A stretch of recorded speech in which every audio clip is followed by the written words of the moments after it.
அன்பு மாணவர்களுக்கு இனிய வணக்கங்கள். அன்பான மாணவர்களே, நாம் இன்று இயல் 7இல் அருமை உடைய செயல் என்ற தலைப்பின் கீழ் நாடு, அரசு, சமூகம், நிர்வாகம் எவ்வாறு செயல்பட வேண்டும் என்பதை பற்றிய செய்திகள் நமக்கு பாடங்களாக உள்ளன. அதில் உள்ள தனித்தன்மைகளையும் சிறப்புகளையும் பற்றி இந்த இயலில் நான் பார்க்க இருக்கின்றோம். முதலாவதாக இந்த இயலினுடைய கற்றல் நோக்கங்கள்.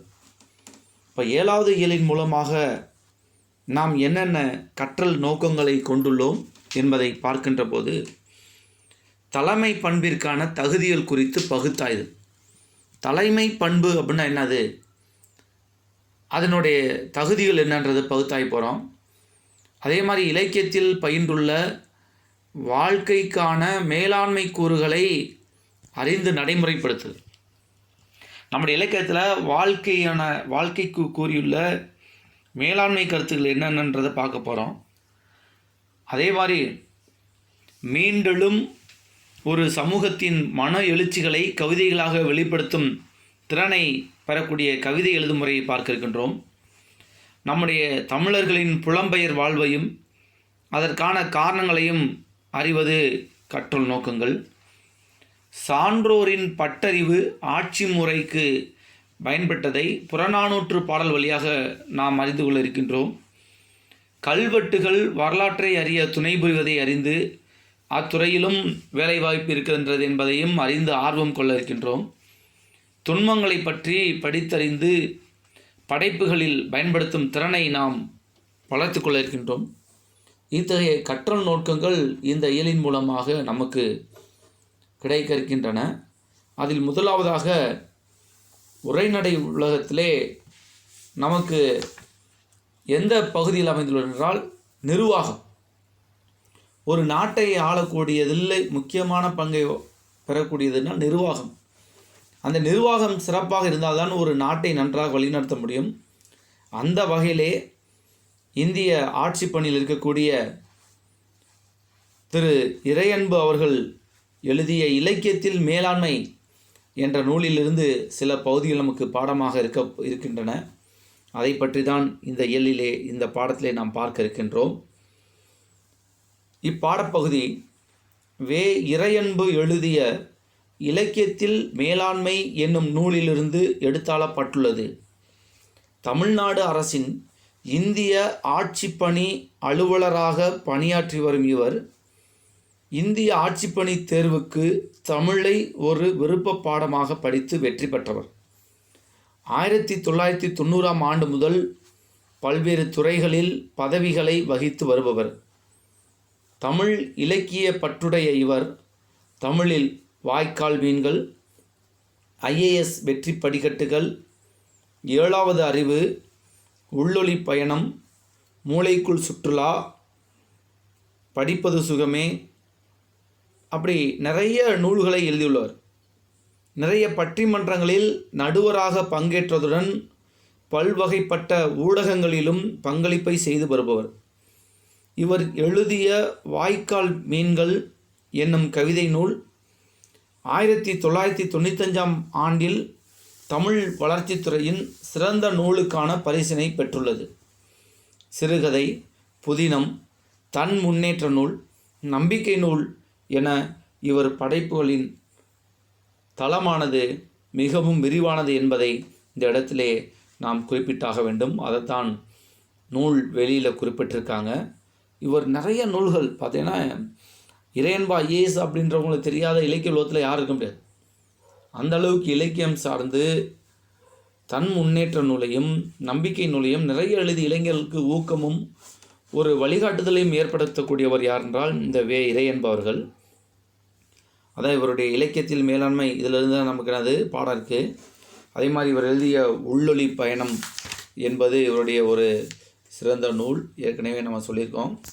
அதே மாதிரி 7வது அறிவு, ஒரு ஓடும் நதியின் ஓசை, இப்படி பல்வேறு நூல்கள் எழுதியிருக்காரு.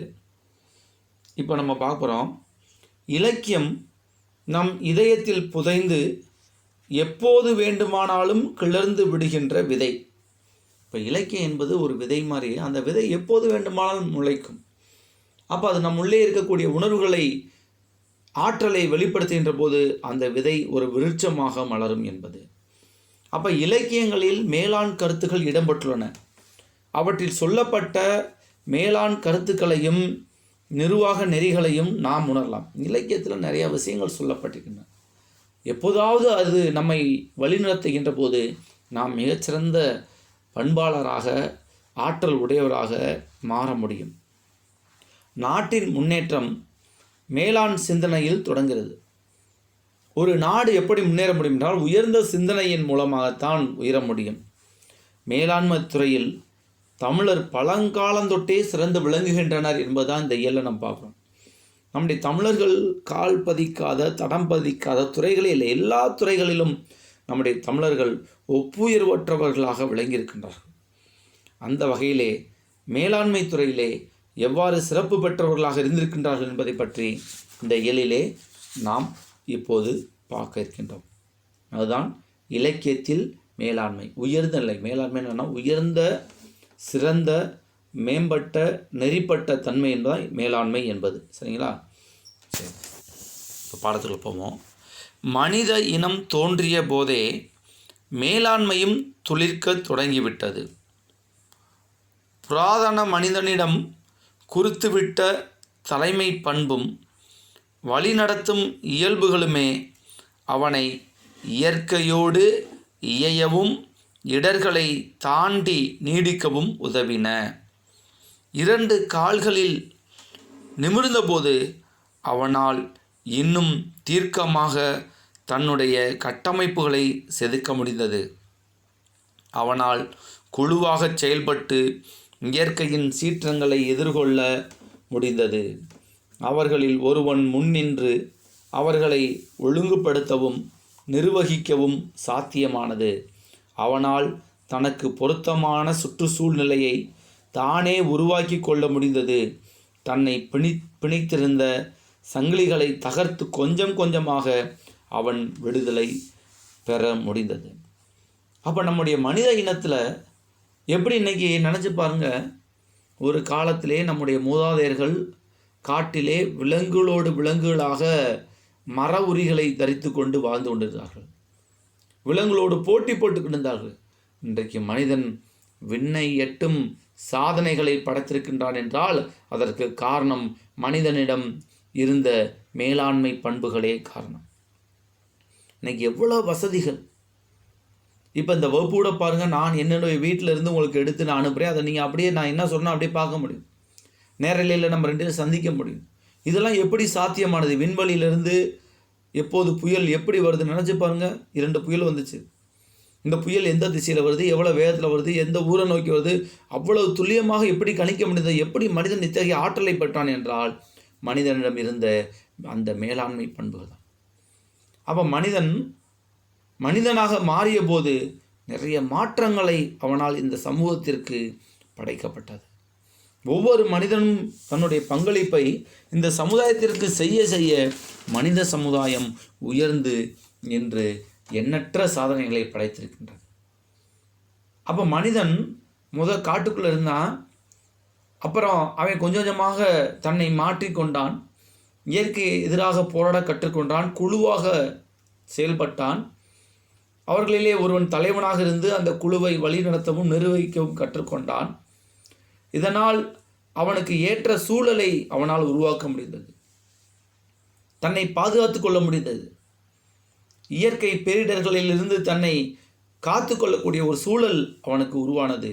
அவன் கொஞ்சம் கொஞ்சமாக விடுதலை பெற முடிந்தது. இதுதான் ஆரம்ப கட்டம். நேர மேலாண்மை. மனிதனுடைய மேலாண்மை பண்பு அவன் ஓய்வு நேரத்தை உருவாக்க தொடங்கிய போது உருவானது.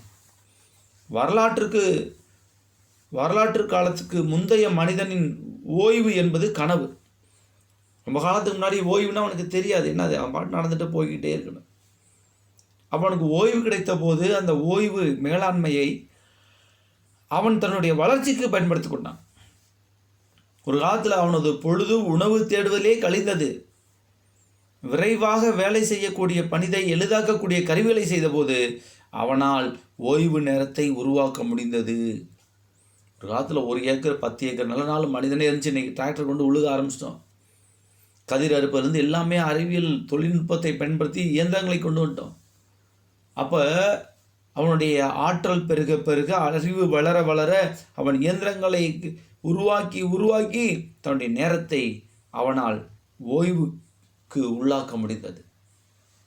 அப்போ அவனுடைய ஓய்வு நேரம் என்ன எதுக்காண்டி பயன்பட்டுச்சு அப்படின்னா, சிந்திக்கவும் இன்னும் வளமான வாழ்க்கை கூறுகளை உண்டாக்கி கொள்ளவும் வாய்ப்பாக அமைந்தது. ரொம்ப வெயில் அடித்தா இப்போ ஏசி போட்டுக்கிறோம், குளிர்ச்சினா ஹீட்ரு கூட இருக்குது.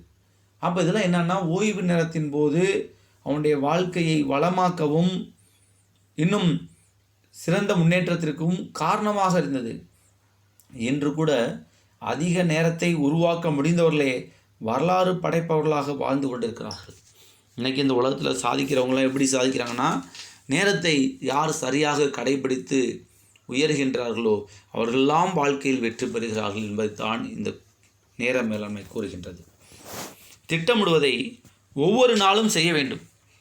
அன்றைய பணிகளை மன அடுக்குகளில் வகுத்து கொள்ள வேண்டும். சிறந்த நிர்வாகியாக இருந்தால் கூட உரிய நேரத்தை தேர்ந்தெடுக்கவில்லை என்றால் வெற்றி கிடைக்காமல் போய்விடுகிறது. பல நேரங்களில் போர்களில் குறைவான படை வீரர்களுடன் வெற்றி பெற்றிருக்கிறார்கள். இதனை திருவள்ளுவர் ஏற்ற காலத்தை அறிந்து ஏற்ற இடத்தையும் தெரிந்து ஒரு செயலை மேற்கொண்டால் உலகத்தையே அடைய நினைத்தாலும் அதுவும் கைகூடும் என்று அழகாக தெளிவுபடுத்துகிறார். அப்போ திட்டமிடுதலை ஒவ்வொரு நாளும் செய்ய வேண்டும். அன்றைய பணிகளை மன அடுக்குகளில் வகுத்து கொள்ள வேண்டும். உதாரணத்துக்கு இன்றைக்கி நம்ம வீட்டில் ஒரு 4 வேளை இன்றைக்கி நமக்கு லீவு, அம்மா ஒரு 4 வேலை சொல்கிறாங்கன்னா 4 வேலை சொல்கிறாங்கன்னா அந்த 4 வேலையை எப்படி போய் சரியாக செய்வது? நம்ம நிறையா பேர்கிட்ட அது இல்லை. ஒரு வேலையை முடிச்சுட்டு அடுத்த வேலை அந்த பக்கத்தில் இருக்கும், நம்ம முடிக்காமல் வந்துட்டு திருப்பி போகக்கூடிய சொல்லிருக்கு. என்னுடைய வாழ்க்கையிலே நிறையா நடக்குது. உதாரணத்துக்கு இப்போ நான் அண்ணா நகரில் போனோம். அண்ணா நகரில் போகிற வழியில் தெப்போளத்தில் ஒரு கடையில் ஒரு பொருளை வாங்கிட்டு போக சொல்கிறாங்க. அண்ணா நகரில் இன்னொரு பொருள் இருக்குது. அப்படியே வர்றப்ப தெப்போளத்தில் ஒரு பொருள் வாங்க வேண்டியிருக்கு. எல்லாமே ஒரே ரோட்டில் போயிட்டு வர வழி தான். நான் என்ன செய்கிறேன், தெப்போளத்துலேயும் வீட்டு பக்கத்துலேயும் உள்ள வேலையை முடிச்சுட்டு வந்துடுறேன். அண்ணா நகருக்கே போகல. அங்கிட்டு போனால் அண்ணா நகர் வேலையை முடிச்சுட்டு ஒரே தான் வந்துடலாம். இதை கொடுத்துட்டு திருப்பி போகிறேன். அப்போ இதனால் என்ன ஆகுனா நேரத்தை மிச்சப்படுத்த முடியாது. நான் இந்த 2 வேலையை முடிச்சுட்டு வீட்டுக்கு வந்துட்டு திருப்பி இங்கே திருப்பி அண்ணா நகர் போயிட்டு நான் வரணும். என் வீடு தெப்போளத்தை தாண்டி இருக்குது. அப்போ நேர மேலாண்மையை நான் ஒழுங்காக கடைபிடித்தேன் என்றால் போகின்ற வழி இல்லாட்டி நேரம் அண்ணா நகரில் போய் அண்ணா நகரில் வாங்குறதை வாங்கிட்டு தெப்போளத்தில் வாங்குறதை வாங்கிட்டு எங்கள் வீட்டுக்கு பக்கத்தில் வாங்க வேண்டியதை வாங்கிட்டு வீட்டுக்கு வந்துடலாம். அப்போ ஒரே நேரத்தில் 3 வேலையை முடிஞ்சிடும். ஒவ்வொரு வேலைக்காக போனால் அது நேர மேலாண்மை கிடையாது. இப்படி தான் அந்த சிங்கம் படம் நினைக்கிறேன். அந்த சூர்யா இன்ஸ்பெக்டராகவோ ஏசியாவோ இருப்பார். அங்கே விவேக் அங்கே போலீஸாக இருப்பார்.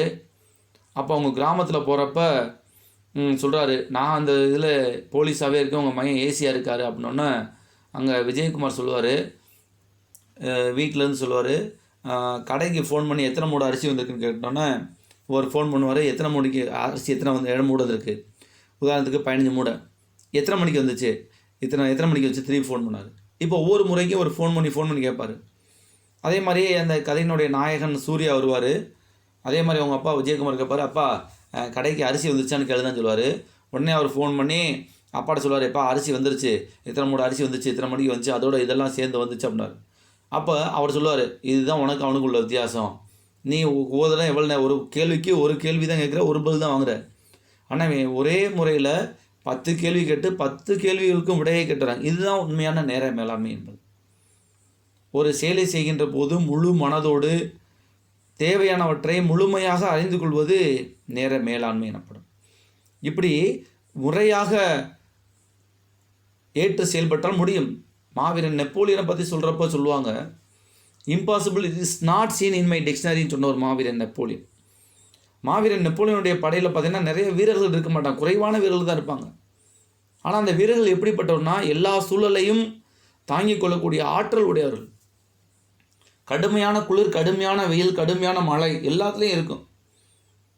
அப்போ கடுமையான பனி எந்த நாட்டில் சேராதோ, எந்த மக்களுக்கு பனி என்றால் இடையூறாக இருக்குமோ அந்த நாட்டில் போய் போர் புரிவது. அதனால தான் உலகத்தையே வெற்றி கொண்டார். இதைத்தான் வள்ளுவர் சொல்கிறாரு, ஏற்ற இடத்தையும் ஏற்ற காலத்தையும் அறிந்து செயல்பட்டால் உலகத்தையே அடை நினைத்தாலும் முடியும் என்கிறார். அதான் சொல்கிறார் பாருங்க, ஞாலம் கருதினும் கைகூடும் காலம் கருதி இடத்தார் செய்யும். இந்த உலகத்தையே நீ வெல்ல வேண்டும் என்று கருதினாலும் கூட நிச்சயமாக முடியும். எப்படி? காலம் கருதி, ஏற்ற காலத்திலே, இடத்தால், உரிய இடத்திலே, உரிய முறையிலே செய்தாய் என்றால் நிச்சயமாக உன்னால் வெல்ல முடியும் என்பதுதான் சொல்லியிருக்கார். அதான் ஒரு அரசன் ஒரு நாளை எவ்வாறு ஒதுக்கி பணியாற்ற வேண்டும் என்பதற்கு மடியின்மை என்னும் அதிகாரத்தில் வழியே திருவள்ளுவர் அட்டவணையே தருகின்றார். அட்டவணை தர மடியின்மை என்ற அதிகாரத்தில் எடுத்து பாருங்க. சொன்னோம்னா அப்படி இருக்கக்கூடாது. மடியின்மை என்ற அதிகாரம் பொருட்பாலில் இருக்குது. அப்போ பொருட்பாலில் எங்கே இருக்குதுன்னு தேடி நீங்கள் பார்த்தீங்கன்னா நிச்சயமாக அதில் என்னென்ன சொல்லியிருக்காங்கன்றதை நீங்கள் கூட உனக்கு கூட அசைன்மெண்ட்டை தரேன். மடின்னா என்னென்னா, மடியின்மைன்னா சோம்பலின்மை. அப்போ சோம்பல் இல்லாமல் இருந்தால் எப்படி ஒரு நாட்டுக்கு நன்மை அப்படின்றத வள்ளுவர் சொல்லியிருக்காரு. அதை எனக்கு எடுத்து யாராவது நாளை கூட என்னென்ன குறட்பாக்களில் சொல்லியிருக்காரு அப்படின்றத நீங்கள் சொன்னீங்கன்னா இன்னும் சிறப்பாக இருக்கும். மடியின்மை என்ற அதிகாரம்.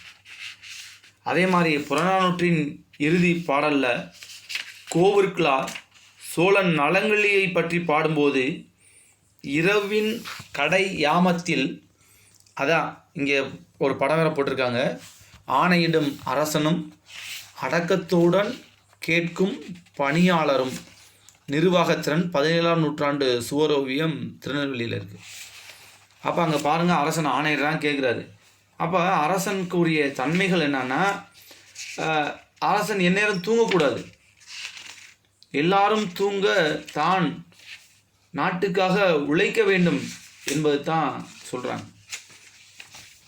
அதைத்தான் பாருங்கள், உறங்காமல் எப்படி கோவிற்குலார் சோழன் நலங்கலியை பற்றி பாடும்போதும் இரவின் கடை யாமத்தில் உறங்காமல் விழித்திருந்த மன்னனை பற்றி பேசி வியக்கின்றான். பலர் துஞ்சவும் தான் துஞ்சான் உலகு காக்கும் உயர் கொள்கை கேட்டோன் எந்தை என் தென் கிணை குரலே. புறநானூற்றினுடைய 400வது பாடல் அது. மாசு விசும்பின் என்று தொடங்கும் அந்த பாட்டை யார் எழுதினாங்க? சோழன் நலங்கிலி. அப்போ சோழன் நலங்கிலி இந்த பாட்டில் என்ன சொல்லியிருக்காருன்னா, பலர் துஞ்சவும் தான் துஞ்சான். அப்போ பலர் உறங்கவும் தான் மட்டும் உறங்காமல் இருக்கக்கூடியவன் யார்? உலகு காக்கும் உயர் கொள்கை, இந்த உலகத்தையே காக்க வேண்டும் என்று சொல்லக்கூடிய உயர்ந்த கொள்கையுடைய எந்தை என் தலைவனாகிய அவன் கடை தோன்றிய என் தென் கிணை குரல் கேட்டோன் தன் நெடுமனை முற்றத்தில் நின்று இசைத்த எனது தெளிந்த கிணைப்பறையின் ஓசையை கேட்டோன் என்று மன்னனை பற்றி சொல்கிறான். அப்போ மன்னன் எப்படி இருக்கணும்? எந்த மன்னனை பற்றி? சோழ நலங்கலியை பற்றி இயன்மொழித்துறை கோவிற்குலார் பாடியது. அப்போ மன்னன் அந்த அளவுக்கு இருக்கனால தான் அந்த நாடு செழிப்பாக இருந்தது அப்படின்றாங்க. அதே மாதிரி நேர மேலாண்மை பற்றி சீன நாட்டில் புழங்கக்கூடிய உருவக கதை ஒன்று முக்கியமானது. நேர மேலாண்மை பற்றி கூறுகின்றது. என்ன கதைனா, சீனத்தில் யாங்சௌ என்கிற பகுதியில் பல இளைஞர்கள் நீச்சலில் தீரராக இருந்தார்கள். தீரனா மிகச்சிறந்தவர்களாக இருந்தார்கள். நீச்சல் தன்னம்பிக்கையை தருவதோடு வாழ்வில் எதிர்நீச்சல் போடவும் கற்றுத்தருகிறது. அங்கு ஆழமான நதியை சில இளைஞர்கள் கடக்கும்போது மழை பிடிப்பு பகுதியில் வெள்ளம் ஏற்பட படகு கவிழ்ந்தது. அனைவரும் நதியில் விழுந்து நீச்சல் அடிக்க ஆரம்பித்தனர். அவர்களில் மிகச்சிறந்த நீச்சல் வீரன் ஒருவனும் இருந்தான். ஆனால் அவன் அன்று சரியாக நீந்தாமல் தத்தளித்தான். சீனத்தில் இருக்கக்கூடியவங்களாம் நீச்சலில் பெரிய வீரர்கள். அப்போ ஆழமான நதியில் படகுல கடக்கின்ற போது திடீர்னு காட்டாற்று வெள்ளம் மாதிரி வெள்ளம் வந்து படகு கவுழ்ந்துருச்சு. அனைவரும் நதியில் குதித்து நீச்சல் அடிச்சிட்டு இருக்காங்க. அதில் ஒரு மிகச்சிறந்த நீச்சல் வீரன் மட்டும் ஒழுங்காக நீச்சல் அடிக்காமல் இருக்கான். உடனே பக்கத்தில் ஒருத்தன் கேட்குறான், ஏன் இவ்வளவு பின்தங்குகிறாய்? நீ அதிசிறந்த நீச்சல் வீரனாயிற்றே என்று மற்றொரு வினாவுகிறார். தங்களை காட்டிலும் சிறந்த வீரன் தத்தளிப்பது அவர்களுக்கு வியப்பாக இருந்தது. எல்லாத்த விட அவன் சிறந்த வீரன், அவன் தத்தளிக்கிறது எல்லாத்துக்கும் வருத்தமாச்சு. என்னடா இவன் எல்லாத்தோட சிறந்தவனே, இவன் ஏன் இப்படி இருக்கான் அப்படின்னு பார்க்குறாங்க. அப்போ அவன் சொல்கிறான், நான் என்னுடைய கச்சைனா என்னுடைய மடியில் 1000 பொற்காசுகளை கட்டி கொண்டிருக்கிறேன், அதனால் என்னால் வேகமாக நீந்த முடியவில்லை அப்படின்ற. என்னது, என்னுடைய இடுப்பில் 1000 தங்க காசு வச்சுருக்கேன், அதை கட்டிட்டுருக்கேன்னா அந்த வெயிட்டுனால என்னால் என்னது நீந்த முடியலை அப்படின்றான். உடனே மற்றவங்க சொல்கிறாங்க, அவற்றை தூக்கி எறிந்து விட்டு நீந்தி கரை சேர் என்று மற்றவர்கள் எவ்வளவோ வற்புறுத்தியும் அவற்றை விட மனமில்லாமல் அவன் தன் அரிய உயிரை நீந்தான். எல்லாரும் சொல்கிறாங்க, இல்லையா தூக்கி போட்டு அது உனக்கு தேவையில்லை அப்படின்றாங்க. ஆனால் என்ன சொல்கிறான், கேட்க மாட்டான். இல்லை எனக்கு வேணும்னு சொல்லி கடைசி என்ன செய்கிறான், அந்த தண்ணியிலே மூழ்கி அவனுடைய உயிரை. அப்போ இங்கே தான் மேலாண்மை, நேர மேலாண்மை. எது முக்கியம், உயிர் முக்கியமா பணம் முக்கியமானு பார்க்கின்ற போது உயிர் தான் முக்கியம். ஆனால் அவன் என்ன செய்கிறான், அதை விட்டுட்டு பணம் தான் முக்கியம் நினைக்கிறான். அப்போ அந்த பணமே அவனை அழித்து விடுகின்றது. அப்போ எது எந்த நேரத்தில் முக்கியம் என்று சரியான முடிவெடுப்பதில்தான் வாழ்வின் வெற்றி அடங்கியிருக்கிறது. அதுவே சிறந்த மேலாண்மை என்பதைத்தான் தொன்மை மிகுந்த இந்த சீன கதை சொல்கிறது. அடுத்து மேலாண்மை. அதே மாதிரி வேளாண்மை செய்வதிலும் விவசாயம் செய்வதிலும் மேலாண்மை வேண்டும். நம்முடைய மூதாதையர்கள் இதெல்லாம் செஞ்சுருக்காங்க. அதனால தான் இன்றைக்கி எல்லாரும் இவ்வளோ விளைநிலங்கள் வச்சு இந்த உலகத்தில் எல்லாரும் உணவு அருந்துவதற்கு காரணம் விவசாயிகள் தான். இது அடிக்கடி கேட்கக்கூடிய 4 மதிப்பெண்னா வேளாண்மைக்குள்ளும் மேலாண்மை கூறுகள் உண்டு.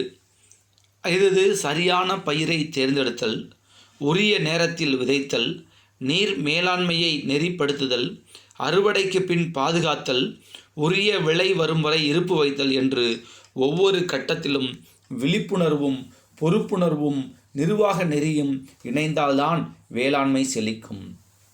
கம்ப ராமாயணத்தில் தசரதன் தன் நாட்டை மிகவும் செப்பமாகவும் நுணுக்கமாகவும் ஆட்சி செய்தான் என்பதை கம்பர் வையகம் முழுதும் வரிங்கன் ஓம்பும் ஓர் செய் என காத்து இனிது அரசு செய்கின்றான். அதாவது ஒரு வரிங்கன் என்னன்னா ஒரு வறியவன், ஒரு ஏழை, செய்னா நிலம், தன்னோட சின்ன நிலத்தை எப்படி காவல் காப்பானோ அதுபோல் அந்த உலகத்தை காவல் காத்தவன் என்று தசரத சக்கரத்தில் சொல்கிறான். அப்போ அதாவது ஒரு கொஞ்சோண்டு நிலம் இருக்குது, அந்த நிலத்தில் விளையிறது தான் அவனுடைய வாழ்க்கையே. அப்படிப்பட்ட ஒரு வரிஞன், ஒரு ஏழை. அப்போ அவன் என்ன செய்வான், அந்த சின்ன நிலத்தை கண்ணுங்கிறதும் எப்பயுமே அதை பாட்டே இருப்பான். ஏன் அது போச்சுன்னா அவனுடைய வாழ்க்கையே போச்சு. அதுபோல் தசரதன் இந்த நாட்டை பண்ணான்றான். அப்போ மேலாண்மை கூறுகள் என்னென்னா சரியான பயிரை தேர்ந்தெடுத்து, நம்ம நிலம் எப்படிப்பட்டலாம் அந்த நிலத்துக்கு எந்த விதை சரியாக இருக்கும், அப்போ அதை உரிய எந்த நேரத்தில் விதைச்சா சரியாக அறுவடை செய்ய முடியும், தண்ணீர் பிரச்சனைலாம் இல்லாமல் இருக்கிறதுக்கு என்ன செய்யணும், அப்போ நல்ல பயிர் வளர்ந்தோன்னா எப்படி அறுவடை செய்கிறது, அந்த அறுவடை செய்ததை வச்சிருக்கணும், தனக்குரிய விலை வருமற்றை இருப்பு வைத்தல், இப்படி ஒவ்வொரு செயலையும் சரியாக செஞ்சால் தான் வெற்றி பெற முடியும் வேளாண்மை துறையில் அப்படின்றத இங்கே சுட்டி காட்டுகின்றார் என்பதைத்தான் கம்பர். அதான் திருப்பி அந்த பாட்டு சொல்கிறேன். வையகம் முழுதும் வரிங்கன் ஓம்பும் ஓர் செய் என காத்து இனிது அரசு செய்கின்றான். இது எங்குன்னா பாலகாண்டத்தில் 179 பாடல். அப்போ வறியவன் ஒருவன் தன் சிறு வயலை பாதுகாப்பது போல இவ்வுலகம் முழுவதையும் பாதுகாத்து மிகச்சிறந்த முறையில் ஆட்சி செய்தான் என்று அவர் குறிப்பிடுகிறார். அதேபோல் மனமே ஒரு வேளாண்மைக்குட்பட்ட மேலாண்மையுடையது. நம்முடைய மனசு என்னது, ஒரு விவசாய நிலம் போல தான். பாருங்கள், இன்சொல் விளைநிலனா ஈதலே வித்தாக வன்சொல் களை கட்டு வாய்மை எருவாட்டி அன்பு நீர் பாய்ச்சி அறக்கதிர் ஈன ஓர் பைங்குள் சிறு காளி செய். அறநெறிச்சாரத்தில் உள்ள 16 பாடல்கள். அப்போ இனிய சொல்வது ஒரு விளைநிலம் போல, அல்ல நாம் உதவி செய்வது என்பது விதை போல, அல்ல கொடிய சொற்கள் சொல்வது என்பது கலை போல இருக்கக்கூடாது. வாய்மையாகிய எருவாட்டி உரம், வாய்மை தான் உரமாகவும், அன்பாகிய நீரால் பாய்ச்சி அந்த அறவழியிலே அந்த ஈட்டிய அறமாகிய அந்த கதிரை ஈன ஒரு பைங்குள். அப்படிப்பட்ட உணவு ஒரு மனிதனுக்கு எவ்வளவு நன்மையை பயக்கும் என்பதை அறநெறிச்சாரம் ஒரு அருமையான பாடல் மூலமாக விளக்கின்றது. திருப்பி பாருங்க, இன்சொல் விளை நிலனா ஈதலே வித்தாக வன்சொல் களை கட்டு வாய்மை எருவாட்டி அன்பு நீர் பாய்ச்சி அறக்கதிர் ஈனவோர் பைங்கூழ் சிறுகாலை செய் அப்படின்றது என்கிற நெறியை செய்பவர்களே சிறந்த மேலாளர்களாகவும் நிர்வாகிகளாகவும் இருப்பார்கள்.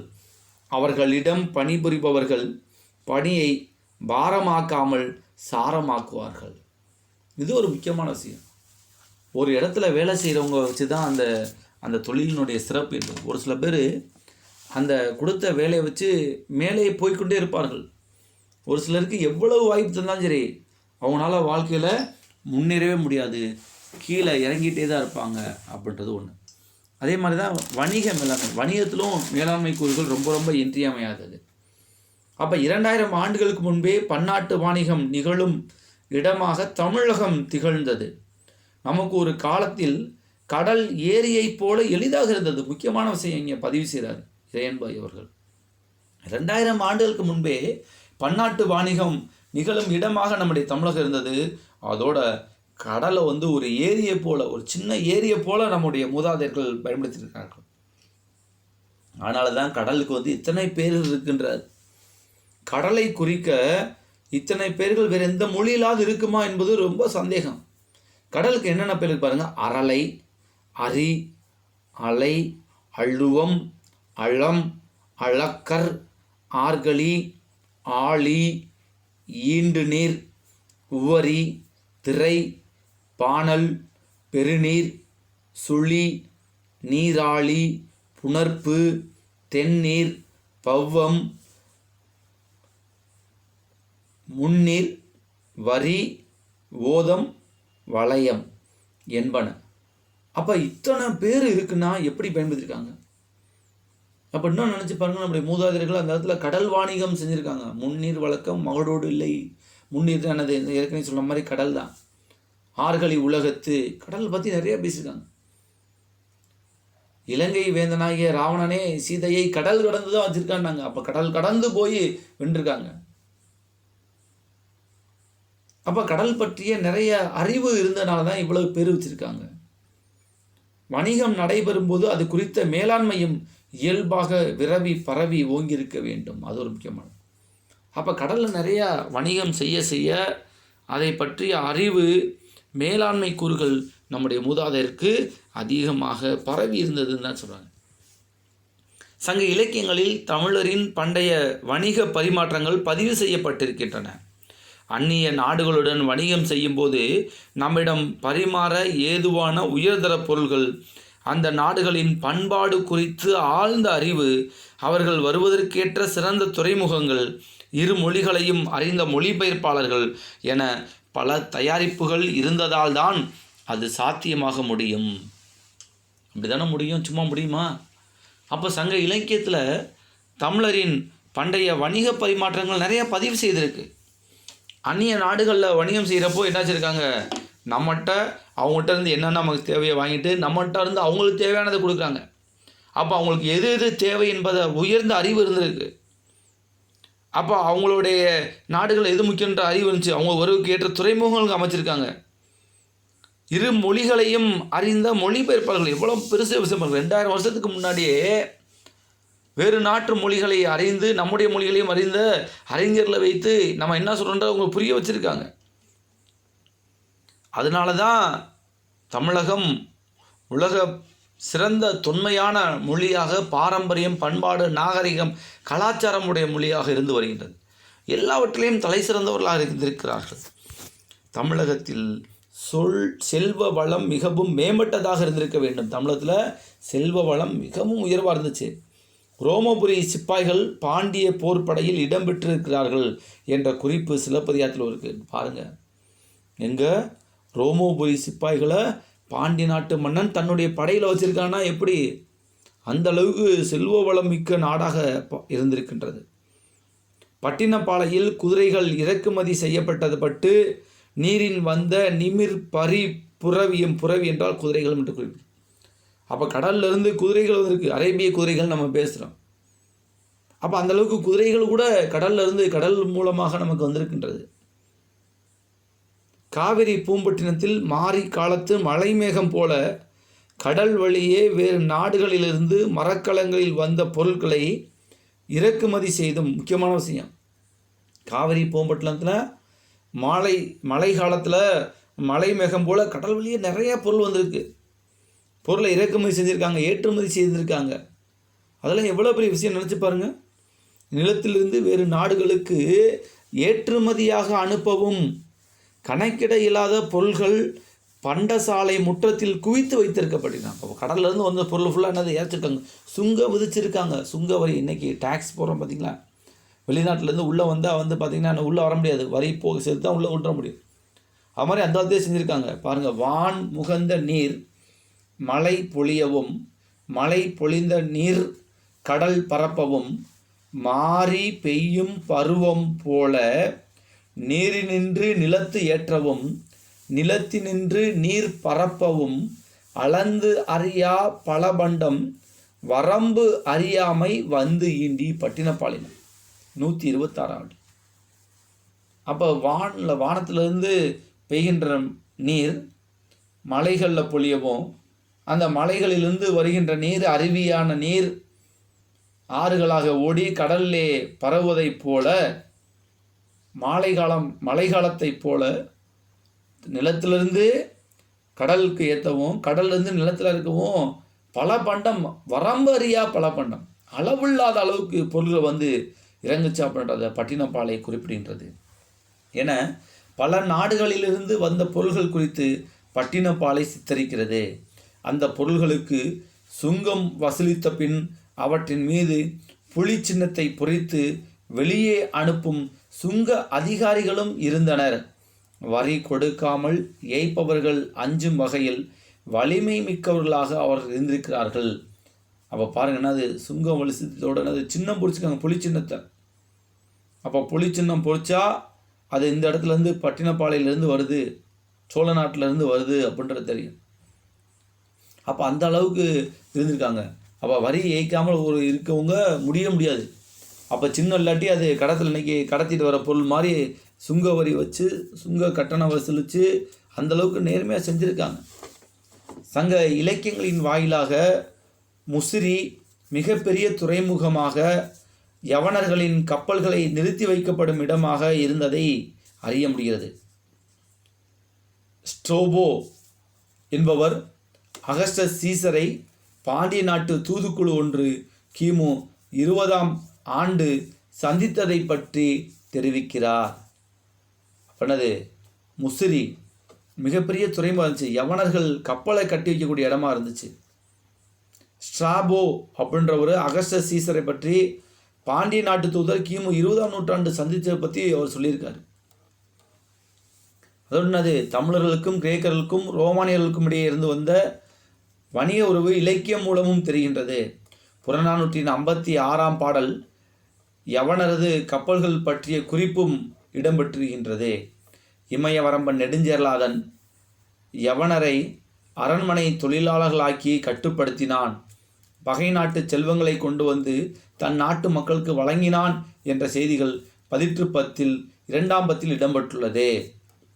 அதாவது என்ன சொல்கிறாங்க, அந்த புறநானூற்று 56வது பாடல் யாருடைய பாடல்னா, இளவந்திகை பள்ளி துஞ்சிய பாண்டிய நன்மாறனை பற்றி நக்கீரனார் பாடியது. அப்போ நக்கீரனார் இங்கே என்ன சொல்கிறாங்கன்னா, இந்த யவனர்கள் இருந்தாங்க அப்படின்றத இங்கே சொல்கிறாங்க. இந்த யவனர்கள் என்ன செய்வாங்கன்னா, மது அரசருக்கு கொடுத்துருக்காங்க அப்படின்றதெல்லாம் இங்கே சொல்கிறாங்க. ஆக அந்த அளவுக்கு மேலை நாட்டில் இருக்க ஒருத்தவங்கள தன்னுடைய நாட்டில் பணிக்க வச்சுருக்காங்கன்றது எவ்வளோ பெரிய விஷயம். அந்த அளவுக்கு இந்த சொல்கிறாங்க பாருங்கள்.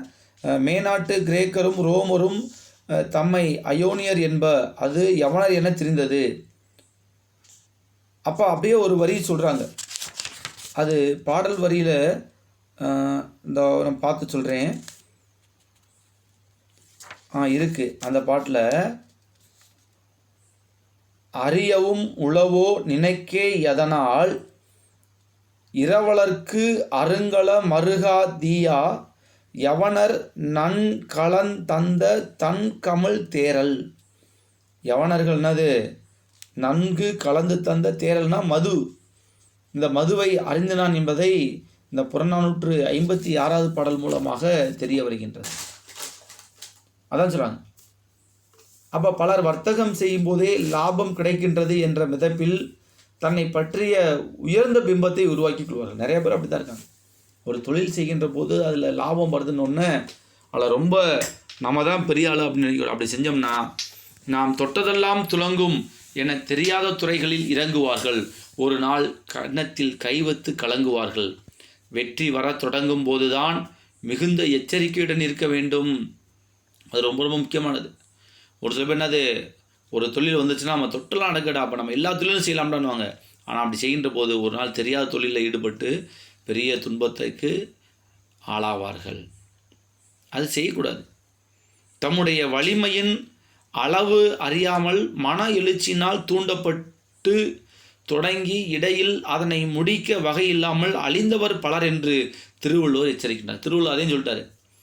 எனக்கு தெரிஞ்சதை செய்ய, தெரியாத செய்யாத உடைத்தம் வழி அறியார், தன்னுடைய வலிமையை அறியாதவர்கள் ஊக்கத்தின் ஊக்கி மன ஊக்கத்தின் காரணமாக செயல்பட்டு இடைக்கண் முறிந்தார் பலர், இடையிலேயே அழிந்தவர் பலர் என்று வள்ளுவர் பெருந்தகை தன்னுடைய 473வது குறட்பால சொல்லியிருக்கார். வழி எறிதல் என்ற அதிகாரத்தில் 47வது அதிகாரம். நம்முடன் யாரும் போட்டி போடக்கூடாது, அப்படி போட்டிக்கு வரும் அனைவரையும் அழித்துவிட வேண்டும் என எண்ணம் கூடாது. என்னது, அந்த வணிகத்தில் நம்மகிட்ட யாரும் போட்டி போடக்கூடாது, அப்படி போட்டிக்கு வர எல்லாத்தையும் அழிச்சிடணுன்ற எண்ணம் வரவே கூடாது. போட்டியாளர்களே நமக்கு உந்து சக்தியை உற்பத்தி செய்கிறார்கள் என்பது மேலாண்மை விதி. பக்கத்தில் இன்னொருத்தையும் கடை போட்டால் தான் அந்த கடை வச்சு தான் அவனோட நம்ம தரமாக இருக்கணும், நம்ம உழைக்கணும், நம்ம அவனை வெற்றி கொள்ள வேண்டும் என்ற எண்ணம் ஏற்படும் அப்படின்றது விதி. மேலாண்மையில் புலியை பூனையைப் போல தொடர்ந்து நடத்தினால் அது பூனையாகவே ஆகிவிடும் என்ற பொன்மொழி உண்டு. புத்திசாலிகள் பூனைகளையும் புலியாக்குவார்கள், அவசரக்காரர்கள் எலிகளையும் புலிகளையும் எலிகளாக்குவார்கள். இது வணிகத்தில் ஒரு முக்கியமான கருத்து. இந்த மேலாண்மையில் எப்படி உயர்ந்த தத்துவம்னா, புலியை பூனையை போல தொடர்ந்து நடத்தினால் அது பூனையாகவே ஆகிவிடும் என்ற பொன்மை. ஒரு மிகச்சிறந்த அறிவாளி, மிகச்சிறந்த மேலாண்மை தத்துவத்தை உணர்ந்தவன். அவன் எது சொன்னாலும் அது கேட்காம நீ உன் வேலையை பாரு அப்படின்னு சொன்னோம்னா அவன் ஒரு காலத்தில் அது நம்ம எதுவுமே சொன்னாலும் பயன்படாது. அப்போ நம்ம யோசிக்கிறதுலே அவன் இயல்பாகவே தன்னுடைய சிந்திக்கும் திறனை இழந்து விடுவான். அப்படி நிறைய பேர் இருந்திருக்காங்க. அதான் சொல்கிறாங்க, நல்ல புத்திசாலிகள் பூனைகளையும் புலியாக்குவார். ஒரு சிறந்த புத்திசாலி தன்னை வேலை பார்க்கக்கூடிய வேலையாட்களை மெருகேற்ற முடியும். இதை செய்ய அதை செய்ய சொல்லி சொல்லி அவனை பக்குவப்படுத்தி அவனை உயர்ந்தவனாக மாற்ற முடியும். ஆனால் சில அவசரக்காரர்கள் புலி போல சிறந்திருக்கக்கூடியவர்களையும் எலிகளாக மாற்றி விடுவார்கள் என்று இந்த மேலாண்மை கூறுகளில் சொல்கிறாங்க. இப்போ அன்பு மாணவர்களே, நம்ம இப்போ என்னென்ன பார்த்துருக்கோம்னா 3 பார்த்துருக்கோம். மேலாண்மை எப்போ இருந்து ஆரம்பித்தது, நேர மேலாண்மைனால் என்னென்ன சிறப்பு இருக்குது, மேலாண்மையில் என்னென்ன வேணும் அப்படின்னு பார்த்துருக்கோம். அதுக்கடுத்து வணிக மேலாண்மை என்னன்னு பார்த்துருக்கோம். இதோட இன்றைய வகுப்பு முடிச்சுக்குவோம். நன்றி மாணவர்களே. நல்லா படித்து இதை புரிஞ்சிச்சுக்கோங்க. வினாக்கள் என்னென்ன இருக்குன்ற பார்த்துக்கோங்க. நன்றி.